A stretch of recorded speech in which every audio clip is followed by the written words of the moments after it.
తులారాశి వారికి ఈ వారం సాధారణమైనటువంటి గ్రహస్థితి గోచరిస్తూ ఉన్నది. అష్టమ స్థానంలో కుజగురులు కలిసి ఉండడమే ప్రధానమైన సమస్య. అయితే షష్ఠ స్థానమందు రాహు యోగిస్తూ ఉన్నారు.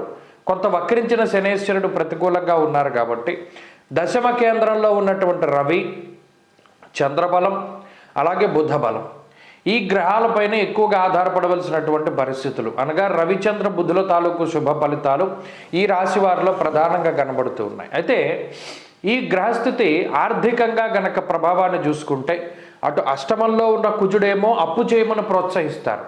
స్థాననాశం, రుణచ్ఛేదం, అష్టమస్తే ధరాసుతే అంటూ ఉన్నది శాస్త్రం. షష్ఠ స్థానంలో ఉన్న రాహువేమో ఎప్పుడో మొండి బకాయిలను కూడా మీకు తీర్చి ఆయన ఆనందాన్ని కలగజేసేలా చూస్తారు. ఈ రెండింటి వల్లే పోటీ.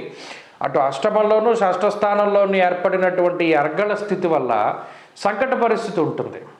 ఇది ఒక మిశ్రమమైనటువంటి వాతావరణం. అనగా ఇటువంటి పరిస్థితుల్లో ఏమవుతుంది అంటే అనవసరమైన వాటికి ధనాన్ని ఎక్కువగా ఖర్చు పెడుతూ ఉంటారు. అటు అవసరమైన వాటిపై కాకుండా అక్కర్లేని వాటి మీద పెట్టుబడి పెడితే తిరిగి రానటువంటి వాటి మీద, డబ్బులు ఎవరికైనా ఇస్తే తిరిగి రానటువంటి వాళ్ళకి డబ్బులు ఇస్తూ ఉండడం, నమ్మి మోసపోతూ ఉండడం, ఉద్యోగం కోసం డబ్బు కట్టి నమ్మి మోసపోతూ ఉండడం ఇత్యాది విషయాలు జరగడానికి అవకాశాలు ఉంటాయి. కాబట్టి ఈ వారంలో ప్రధానంగా ఆయా పరమైనటువంటి జాగ్రత్తలు తీసుకోవాలి.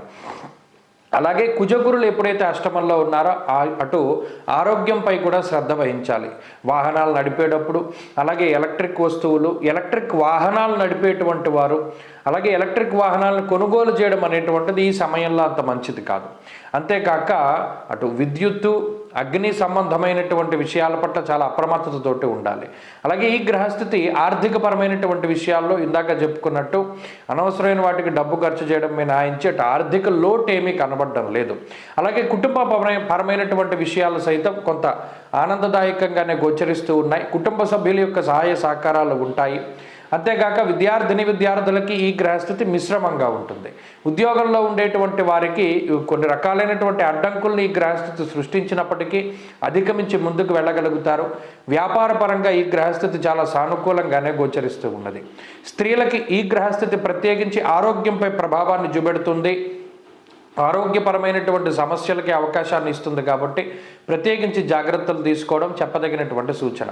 తులారాశి వారి వారం మరింత అనుకూలమైనటువంటి ఫలితాలని సాధించడానికై సుబ్రహ్మణ్యేశ్వర స్వామి వారి యొక్క ఆరాధన చేస్తూ ఉండడం చెప్పదగినటువంటి సూచన. ఈ వారంలో కలిసొచ్చేటువంటి రోజు ఆదివారంగా చెప్పవచ్చును. అదృష్ట సంఖ్య 9, అదృష్ట వర్ణము ఎరుపు రంగు.